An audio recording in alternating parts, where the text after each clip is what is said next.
રાજુ કરપડા જે આમ આદમી પાર્ટીમાંથી જ નોખા પડ્યા એમણે જ આ આક્ષેપ કર્યા છે કે એ લોકો જ્યારે કડદાકાંડ પછી જેલમાં હતા તો એમનું કહેવું છે કે પહેલી જ સુનાવણીમાં એમને જામીન થઈ જાય એમ હતા, પરંતુ છતાં પક્ષે 31 તારીખે જે મહાસભા હતી એને એમાં લોકોની વધારે સહાનુભૂતિ મળે એટલા માટે એમને બહાર નહોતા આવવા દીધા. બેન, જે પ્રકારની કલમો લગાવી હતી, આપ કોઈ પણ કાયદાવિદને આ વિશે પૂછો ત્યારે ખબર પડે. જે પ્રમાણેની પોલીસે ત્યાંની એમના ઉપર કલમો લગાડવામાં આવી હતી, ખેડૂતો હોય કે રાજુભાઈ કરપડા હોય, પ્રવીણભાઈ રામ હોય, એટલે ગંભીર પ્રકારની કલમો હતી. એમના ઉપરની કલમોમાં ઓછામાં ઓછા 2 થી 2.5 મહિનાનો એમનો સમય લાગે જ.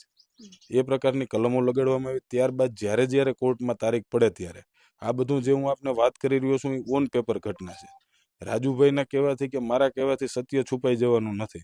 આ ઘટનાનો સમગ્ર BS9 હળદરને ખૂબ મોટું કવરેજ કર્યું છે. BS9 છે એ આ ઘટનાથી ખૂબ આ ઘટનાની દરેક જમા ઉધાર પાસાઓથી વાકેફ છે. હું આપને કહીશ, આપના માધ્યમથી આ સમગ્ર કેસનો અભ્યાસ કરી અને હું વિચારો કે પ્રથમ જ તારીખમાં 307 જેવી ગંભીર કલમ હોય તો એમાં જામીન મળે.